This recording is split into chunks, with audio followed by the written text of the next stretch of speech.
Ambitious women, entrepreneurs are beginning a movement to create a new way of business that focuses on collaboration and community. Together, we are shaping the way by using our intuition, our inner insight, and our creativity. Join us for inspiration, motivation, and transformation. This is your host, Luci McMonagle, and this is the Wealthy Wednesday Show. A special thanks to Gordon Reary for creating the music. You can find him on Facebook under Gordon Reary. So now, let's get started. Welcome to the Wealthy Wednesday Show. This is your host, Luci McMonagle. Today, I am so excited. We have Michele PW, and she's going to help you with love-based copywriting so that you don't sound salesy, so that you can truly come from your heart and be able to really reach out to your ideal client so that you will be able to make the impact that you desire. Michele is the best-selling author of the love-based copywriting books that teach people how to write copy that attracts, inspires, and invites. And she's also the owner of Creative Concepts and Copywriting LLC. She is incredible. I have personally been speaking with her, and I am mesmerized by how she is able to really draw out that power of saying the right things at the right time, but coming from your heart. So let's give a warm welcome to Michele. Michele, welcome to the Wealthy Wednesday Show. Thank you so much. I'm just so excited to be here. So yeah. And my last name is, because we were talking about this, it's Michele PW Pariza Wacek. So for all of you wondering how to pronounce it, that's how you pronounce it. Yes. Thank you. Thank you so kindly. And I am so grateful that you were able to do that. Sometimes I get so excited, I completely slaughter people's names. I do that quite a lot, so I get it. Wow. So you have this incredible skill, this ability on how to create a love-based copy, and you have a love-based philosophy. Can you explain to our audience who are women entrepreneurs who are just starting out to listening to this, what exactly is love-based philosophy and how does that work? So I'm so glad you asked this. Love-based, well, basically what it is all emotions fall under either love or fear. So fear is clearly things like grief, anger, shame, worry, fear, envy, guilt, all of that. Love-based emotions are obviously, love, connection, hope, joy, all the stuff that we really love, belonging, that kind of thing. And the problem is as a society and as individuals, we really hate feeling the fear-based emotions. Mm-hmm. And so not only do we hate it as people, but then collectively as a society, we have, we also encourage people not to feel it. And when you think about it, every time somebody says, just get over it, or, stop crying, it'll all be fine, or let it go, because let it go. Yeah. You do have to let things go, but you have to feel the emotions first before you actually really can let them go. Or, go have a drink, we numb it with shopping, or even drama, starting drama or having a fight, or projecting, anything we can do to just not feeling it. And projecting is, when we're putting it, obviously, our emotions onto a situation. So what happens though, unfortunately, is when you aren't comfortable to just be in your fear-based emotions, because you do need your fear-based emotions, quite honestly. Mm-hmm. You don't, when you keep running away or numbing them or refuse to feel them, they will control you. And they control you because it's all unconscious, but because basically you're reacting. So like, let's say somebody says something and it makes you upset. And so then so then you're upset with them. And so then maybe you spend the day, complaining about them on Facebook, or calling a friend and complaining about them, or just, just circling around, and, or maybe you fight with somebody else because you're so stressed about this. So you see what it is. So suddenly you've lost an entire day because somebody's upset with you, and that's because you're reacting to the fact that they made you upset. Whereas you can respond, and usually when you're reacting to, you're making things worse. So usually you say something, and then you'll say something back because you're mad and hurt, and then they say something, and it all escalates. And anyway, so that's kind of an example. And so the thing is that so when you're reacting to those emotions, they kind of control you. The thing is that what I've come to realize, and I started to realize this in copywriting, because so many people came to me. Copywriting is, of course, writing the words that you need for your websites, your emails. And I focus on something called direct response, which are emails and sales letters and stuff where you're asked to do something, like click on a link or buy a product or opt in or something. Mm-hmm. And what I realized is I had a lot of people say to me, and maybe you think this too, is how much that direct response copy makes you feel icky or inauthentic or slimy or salesy. The stuff, because it's like, you see all these urgency stuff, like, buy now or your cat's going to die. It's like all that fake stuff there. Yeah. And so people, so what's going on is in order to persuade anybody to do anything, you need to tap into their emotions. Mm-hmm. And because that's, it doesn't matter if you want to get your kids to go to bed at a certain bedtime, whatever, if you are trying to get people to take action, you need to tap into their emotions. And you can tap into their fear-based emotions or their love-based emotions. It's your choice. But a lot of people have tapped into the fear-based emotions for copywriting. So a lot of the direct response, the internet marketing, copywriting is really triggering fear-based emotions, so they're really built on a foundation of fear. And that's what I realized. And then if you look at that, then businesses are actually built on a foundation of fear. Our governments are built on a foundation of fear. In our relationships with our kids and our spouses, our partners, our parents are all built on fear, because the fear is unconsciously controlling us. So what I'm really doing is, so I saw it in there, I expanded it out and realized just how pervasive this whole thing was. Mm-hmm. But we can start by fixing it with our copy and our marketing and our businesses, and kind of go from there. Wow. And there's been so many times when in the past where I was on a call with somebody where I was the recipient, not the caller. And a lot of times they use the fear-based tactics, like, what are you going to lose if you wait one more day? Yeah. And what are you going to, and it always felt uncomfortable. It always felt like this pressure being squeezed onto me. And it felt icky. And even if I did hire them, then I didn't feel like I could be free. I felt like I was being constricted and tiny instead of opening and wide and vibrant. So how you talked a little bit on how you discovered this and where you were noticing that we're on a fear-based society. And it's so true that we are so fear-based society. So you've talked a little bit about what the differences are, but can you dive in a little bit deeper on, let's say you're already a fear-based and you just discovered, oh my gosh, I didn't even realize I was running my business on a fear base. Right. How do you start switching that to the love philosophy or the love-based copywriting? So first off, be good to yourself. Don't beat yourself up. So if you realize that, just don't go there. Look, it's very common. It really, really, really is common, because when you think about it, businesses already trigger so much, it's one of the best self-development tools there is, that and being a parent. Mm-hmm. And part of it is because it's very triggering, and it triggers especially anything to do with money.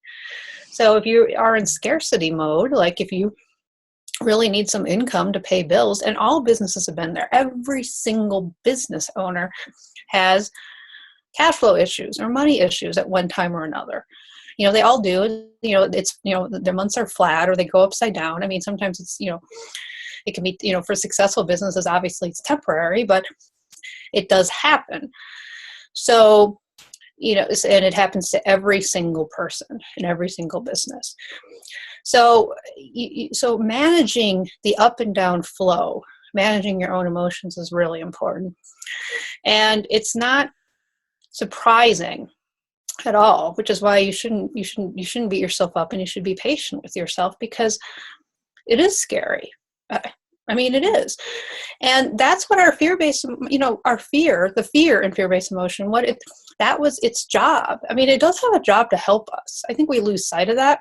Mm-hmm. All the fear-based emotions actually have jobs to help us. The problem is because we aren't allowing them to help us. And the fear-based emotion is letting us know, they're letting us know there's a problem, that there's some danger. I mean, it's at a danger alert. Like, there's a scary shadow up ahead that might attack us. I mean, there's a good reason why we feel fear. But when we bury it or when we bury it and not allow it to do its job, that's when, it gets all messed up. And that's what's really been happening, because we haven't really let any of these emotions, do their job and let us, because all emotions want is just for us to feel them, and then they go away. Yes. I mean, that's really all it is. And if you don't feel it, if you use the stuff that I talked about before, like numbing it or distracting from it or burying it, if you refuse to feel it, then it just gets trapped in your body. And you're absolutely right. And that's the thing that I realized with fear-based businesses is if you bring people in using fear, then, and you will bring people in with fear. But then you're right. I mean, it's like, if there is a problem, there's like a lack of trust there. And, they might have very bad buyer's remorse. They might not be willing to open up to you when things happen. So when you do bring them in with this way, there is a consequence. So I think that's one thing to kind of always keep in mind. Now, to switch to love. The first thing you need to do is start being open to feeling your fear-based emotions, which isn't easy to do. It's simple. It's not easy. But that's kind of the first step there's actually two steps. One step is to start feeling the emotions so they can move through you. Mm-hmm. And also at the same time, when you're sitting down to do your marketing, to write some copy or get on a sales call or speak at an event or speak on a teleclass or whatever it is, to make sure you are in a love-based mindset. Now, you are currently feeling fear, and I don't want you to stuff your fear. That can be challenges. So what you may need to do, and what I say is, just put that aside. Like, tell your inner self that you'll feel the emotion later, but for the next hour, you want to move into abundance, an abundance love-based mindset. Where everything is sort of like the higher good. You are not pursuing. Fear is all about pursuit and arm twisting. Anything like that where you feel like you need to chase your prospects, any kind of desperation energy, that's all under fear. So as much as you possibly can, shift to love while you're doing any of this. And one way to do that is like gratitude is a great way to start. Now, if you're really in fear, I know that you can do a gratitude exercise and just keep working on it. Be patient with yourself. I know you can sit there, I have nothing to be gratitude about. So, you can start with things like you have a roof over your head. You have a bed to sleep on. You have a computer that works. You have internet. You have food in your fridge. You were able to brush your teeth that morning. You can find things like that. Mm-hmm. You got up and you got out of bed. That's something to be grateful for. Mm-hmm. So that's, so start there. And because gratitude is one of the highest vibrations. So if you can really focus in on the gratitude and use that to kind of shift to a love-based mindset, do your marketing and sales or whatever you need to do, and then go back to just feeling the fear-based emotions. And I guarantee, I don't know how long it's going to take. It may, I don't know what you've done. So I don't know how much you've buried, and I've buried a lot. So it did take a little while. So, I don't know how, I can't give you any guarantees. All I can say is that when the emotion is been felt, it will go away. Mhm. So just keep feeling it and breathing into that emotion until it, until it moves through you. And you can do things like walking. That's what I like to do. I like to not only feel the emotions, but then after I've done that for a while, maybe take a walk or do some hot yoga or stretching, drink a lot of water, give your body a chance to get rid of it as well. Because quite honestly, these trapped fear-based emotions, this is also causes disease too. So Yes. you want to be healthy physically, this is a good thing to do. Mhm. That's so true. And I'm working with my master's on psychosomatics. We really, that's what we study is how those trapped emotions actually physically cause ailments in your body. Yes. And a lot of individuals honestly don't believe that there's a connection between here and here. But science is now starting to show us that because we're not feeling all of the range of the emotions, if we're not allowing ourselves to really just go into that feeling, we have a sense of incompletion. Right. I mean, there's a reason why we feel emotions in parts of our body. I mean, I know this is all very, because you're like, oh, emotions are nothing. I mean, in our culture, we very much value logical thinking in the mind, Mhm. and the mind is great, but the mind tends to live in the past or the future. It rarely is in the present. I don't think it is ever in the present. Our emotions are in the present. Our body is in the present. But when you think about it, because you can always feel the emotions in your body. Like, you can feel love in your heart, with me, worries in your gut. You can pinpoint. That's where the emotions are. And like what you're saying about the psychosomatic, after my grandmother died, my grandfather just ended up with this horrible back pain. And he went to doctor after doctor after doctor. I think he lived about 7-8 years after she died. And he was actually very, very healthy. He only took like 2 pills a month. I mean, that was it. I mean, he was on like the millions of drugs. Oh, and his gin. He had gin every day. And he lived to be like 96. But the back pain was a mystery. And I gave him the book. I tried to talk to him about, because I was sure that was his unstirred grief over my grandmother trapped in his back. Mm-hmm. But, old dogs or old horses and new tricks and all that other stuff. It didn't quite work. But, but he went to so many doctors and had x-rays. There was nothing physically wrong with his back that would show the pain. So it will get trapped. Mm-hmm.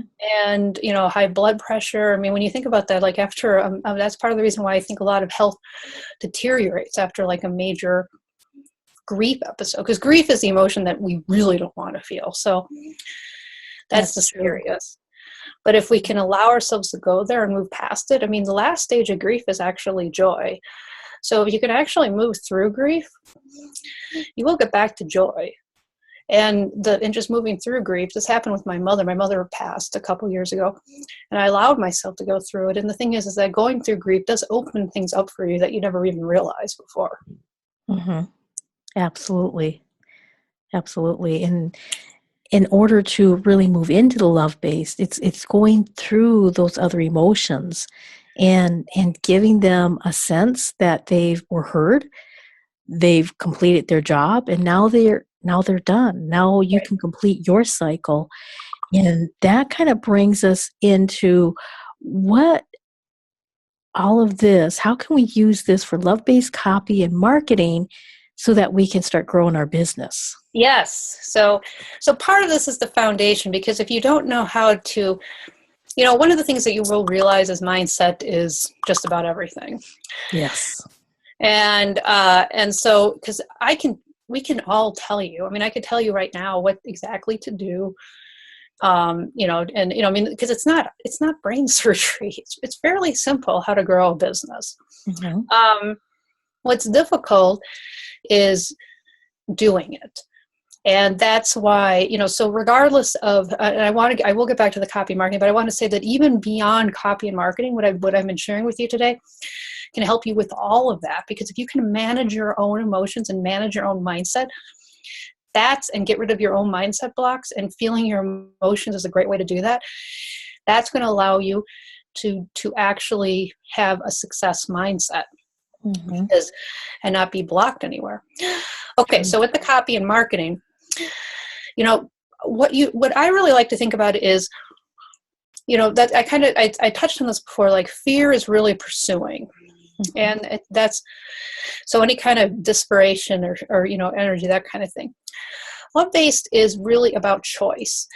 So so there's a lot of similarities in terms of like what you actually will cover when you write love-based copy and do love-based marketing. A lot of it, the difference is your come from. So if you're coming from, your mindset is you're educating people, and then you're going to step back and let them make a choice, versus trying to pursue them and kind of twist their arms to make a choice, which is choosing you, obviously. So like with the love-based, so one of the things is, your ideal clients really are in pain. So I do want to say that. I mean, there is a pain in their life.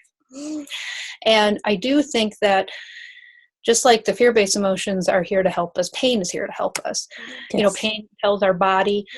There are people who are born and they can't feel pain. And they actually don't live very long, because the pain is your body's way of letting you know there's a problem. Pain allows us to grow emotionally, allows us to grow spiritually. Pain is actually, I think, almost on the love-based scheme. The problem is that with traditional fear-based marketing, pain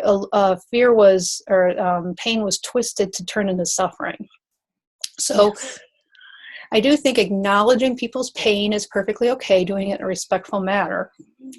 Just don't then agitate it and turn it into suffering. So it's tips like that. It's like not agitated. It's not the pursuing.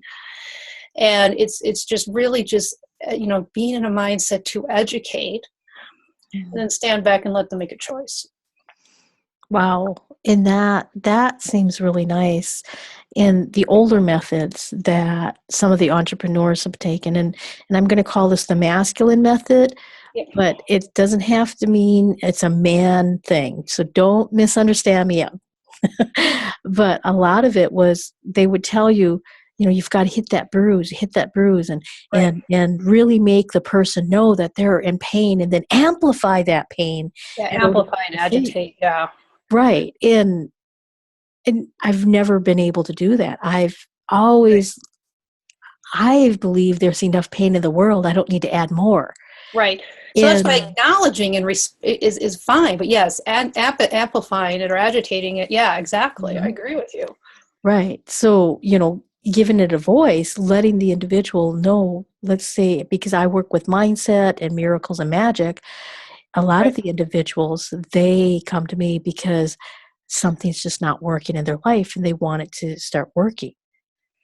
And we find out what is not working. We give them the clarity. And what you're doing is you're helping entrepreneurs get the clarity on how to start being able to be on the love base. Yes, acknowledge, your audience, and maybe their issue is not making enough money, or maybe their issue is that they haven't been able to get enough individuals into an event, or maybe their issue is, you can let them know their health, or they haven't found a relationship yet. The pain is, they have real problems. This is not glossing over problems, because the problems are real. Yes. So you always mention that to let them know, this is what I can empower you with. So it doesn't mean you have to punch it. Is that correct? Exactly. Yeah, exactly. Don't punch it. Just acknowledge it, and then give them a choice. And if they want to fix it, because the reality, what the agitation is really trying to do is, there are people, the only people who are going to buy your program, quite honestly, or product or service, or whatever it is, are people who are ready to have the problem solved right now. This is it. They want it done right now. If this is something for the future, like they wanted it, they're going to do it in 2 months from now. They're not going to buy right now. They're going to buy it in 2 months. Mm-hmm. And why would you buy something now if you're not ready to use it, right? Unless there's a sale or there's some other urgency thing going on. Like, that's part of what the agitation is, because what they're trying to do is they're trying to bring people who have a problem, and they're kind of stewing. I talk about the boiling frog, where you put a frog and in water and you turn up the heat slowly and the frog just sits there. Mm-hmm. There's a lot of us that are just sort of boiling. We haven't hopped out of the pot yet. And there's nothing wrong with that. So that's the other thing too. There's nothing wrong with that. I mean, every single one of us can probably point to something in our life that we're tolerating. Are we happy about it? No. But we're not upset enough about it or irritated enough about it to actually do something about it. Okay. It's just this nagging thing that's just, bugs us. Mm-hmm. And so, but what the fear base is trying to do is they're trying to agitate that, so that it becomes more about, you know what, you're right. I'm tolerating it. I'm done tolerating it. I want to move forward. Because if you get into that mindset, if you can push people sort of almost artificially to that point, then they'll buy. The problem is those people, then you push them artificially. So they're not really, so once they get out of that sales environment, the environment that you've created with your sales, the sales funnel, either on the phone or with a preview, with the copy or the webinar or whatever, it's not going to stick, because they're really not. You artificially push them there, but they're really actually not ready to do anything about it. Mm-hmm. So that's when they disappear from your program or refund or whatever. If you just educate, though, so that's why the difference is so if you simply educate them, they still might be tolerating it. But if you read the education and you let them make the decision, they may very well decide, you know what, she has a point. I'm really done with this, and it's time to make a change. But if they make the decision, see, now look, everything shifts, because now they are motivated to do the work. Yes. And that's what you're trying to do, as much as possible. So it's quite all right to educate them and to just say, if you're ready to move forward, great. If you're not ready to move forward, that's fine too. But how long are you going to be tolerating this? And just do it as a fair question. Don't do it as like you're trying to twist them. But I mean, it is a fair question if you come from a place of not you trying to use it to actually manipulate them. If you simply are just doing it because, because we would do something like that in coaching, right? How long are you going to tolerate this? Yes. And let people make up their own mind. Mm-hmm. That's the difference. Wow.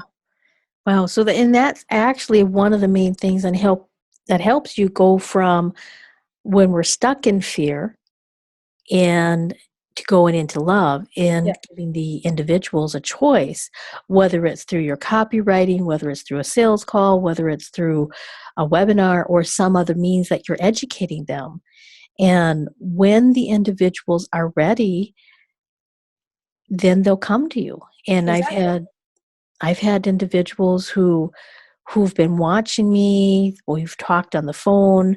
Exactly. And when they finally got to the point where I'm done, they give me a call and they say, I'm ready.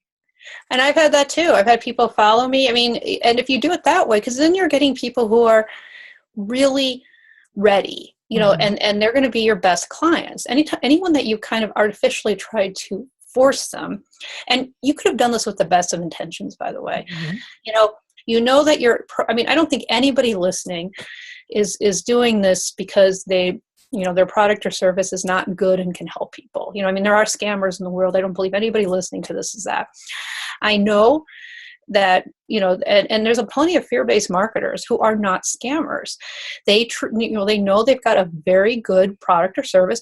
They know it'll help people. And what they believe, which I don't believe, what they believe is the ends justify the means. So they believe if you simply just get them into the program, even if you have to artificially push them, artificially create that sense of urgency, it doesn't matter because they need it. And on one hand, you're right, they do need it. Otherwise, they wouldn't have the urge. They do need it.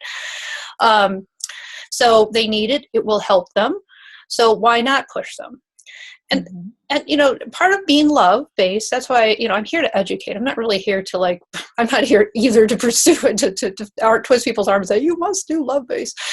That's a perfectly valid way to approach business. I mean, and we've gone through it, higher refund rates, I think it erodes your brand. I mean, there's negatives to it, but, but it's a perfectly reasonable way to build a business.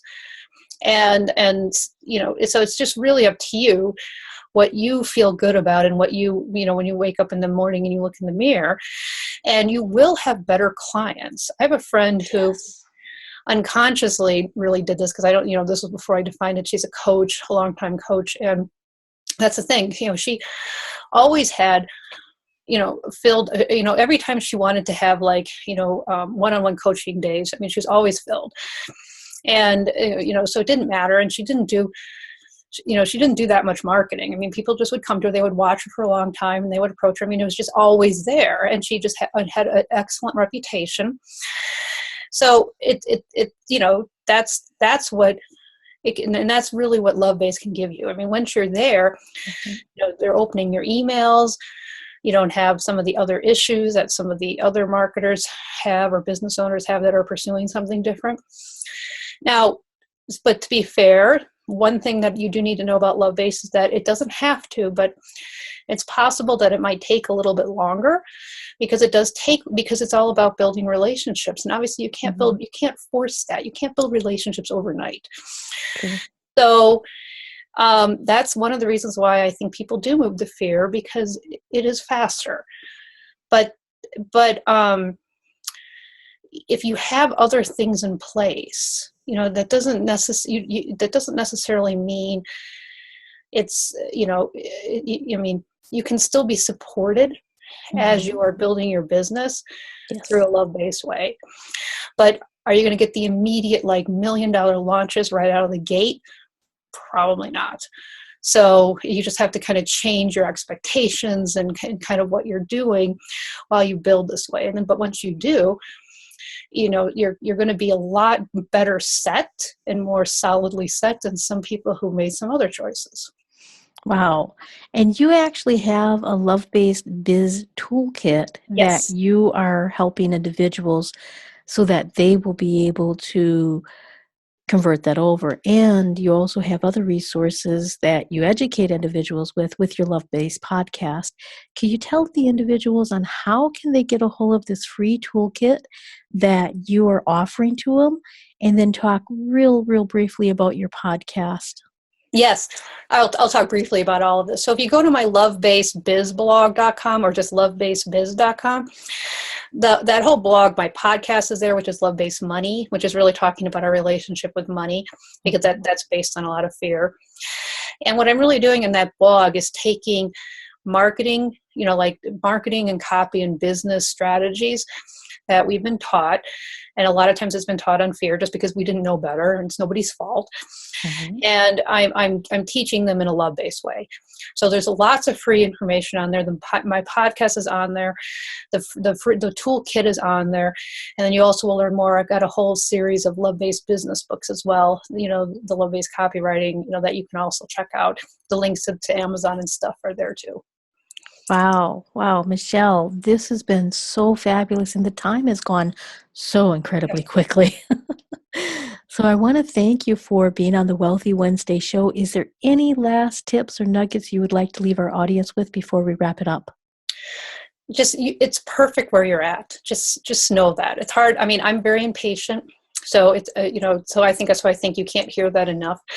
Wherever you're at, it is perfect. It is good. Don't beat yourself up and just be patient. Thank you.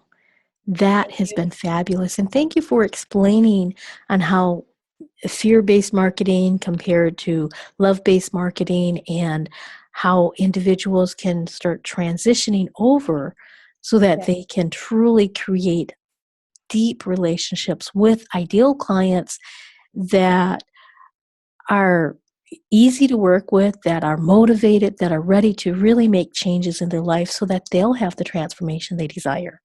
Yes. So thank you so kindly. Thank you. And I want to thank my audience. You are the reason why I have expert guests on the Wealthy Wednesday show every single week. We are going strong. We've just celebrated 2 years, and I'm so excited that you are still with us.